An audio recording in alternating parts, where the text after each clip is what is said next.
My parents gave my room to my stepsister, but she smashed a wall and ended up paralyzed. Now I'm living my best life, knowing they can't do anything. When my parents told me I'd have to give up my childhood room for my new stepsister, I thought it was the worst day of my life. But when she tried to outshine me by destroying her own walls, she ended up breaking something she could never fix again. And now, I live every day knowing karma doesn't miss. If you've ever been treated unfairly or replaced by someone who didn't deserve it, this story will hit home. Make sure to hit that like button, subscribe, and settle in. Because this isn't just a story about revenge. It's about what happens when envy turns into destruction and karma takes over. I was 16 when my dad remarried. Her name was Laura, and she came with a 15-year-old daughter named Victoria. Victoria was perfect. At least, that's what my dad said. Straight A's, piano recitals, always smiling for pictures. Meanwhile, I was just the quiet, artsy one who liked sketching and blasting old indie music in my room. When they moved in, things were tense but manageable, until my stepmom made her first suggestion. She said, "It would only be fair if Victoria gets the bigger room since she's not used to sharing space."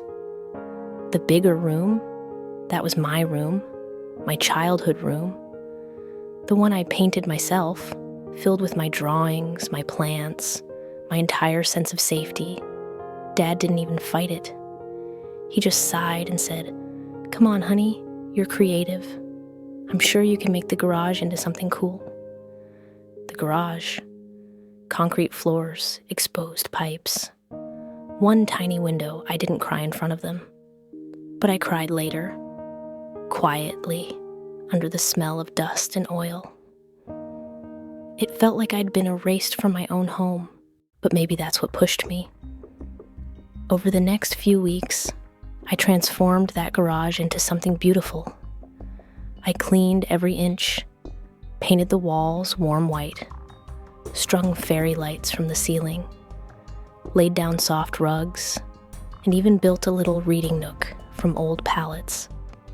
When I was done, it didn't look like a garage anymore. It looked like a studio apartment.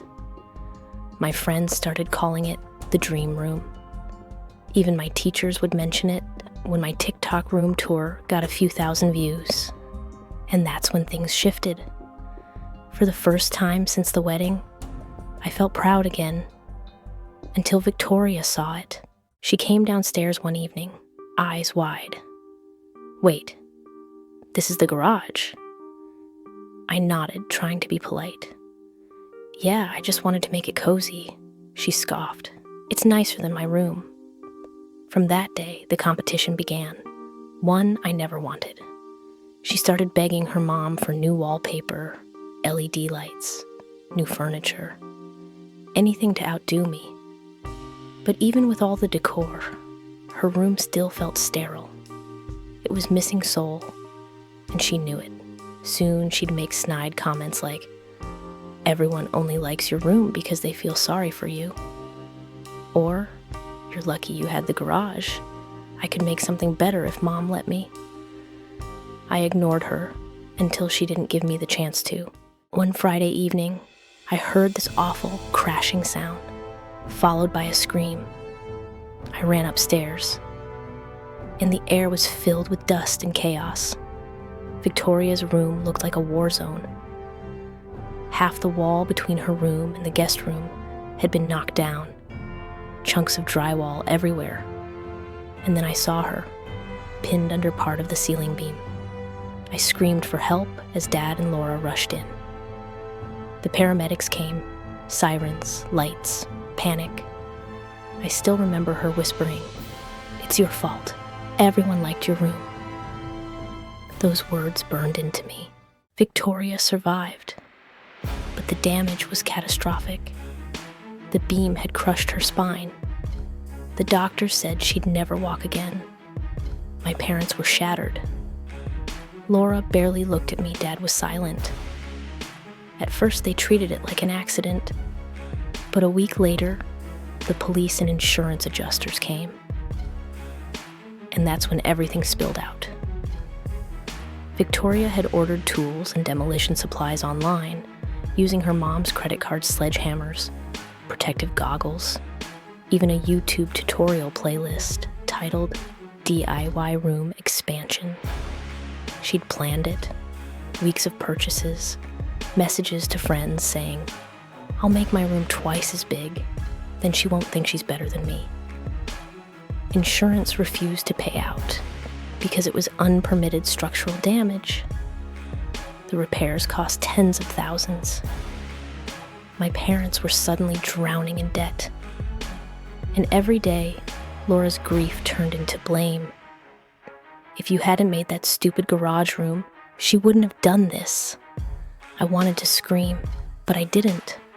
I spent nights sitting on my bed, the bed I built myself, staring at the ceiling and wondering if karma had gone too far.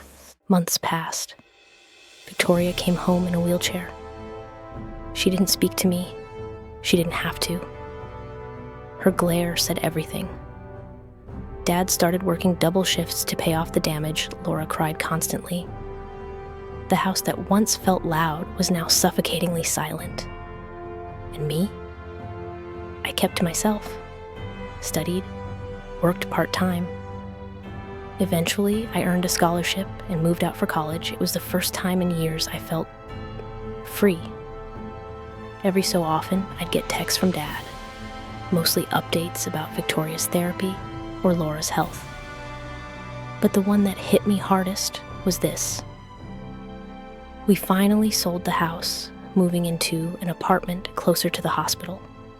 The house, the one they took from me, was gone, and they couldn't even afford to keep it. It's been 5 years now. I have my own place, small but peaceful. I design interiors for a living. Funny, right? The girl who was kicked into the garage ended up building dream spaces for other people. I still think about Victoria sometimes. Part of me feels sorry for her. But another part, the part that remembers how she looked at me with pure hate, feels closure. Because no, I didn't wish for what happened to her. But I also didn't deserve what they did to me. And sometimes when life feels unfair, I remind myself, karma doesn't rush. It arrives when you least expect it, and when you most deserve it. She stole my room. She destroyed her own.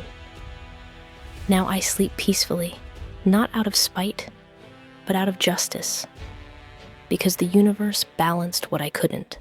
I used to think revenge meant getting even. Now I realize, sometimes, the best revenge is just living your best life, while karma handles the rest. If this story gave you chills, hit that like button and subscribe for more real Reddit stories that prove karma is always watching. And tell me in the comments, do you think what happened to Victoria was fair? Or was it just a tragic twist of fate? Because sometimes, life writes its own revenge.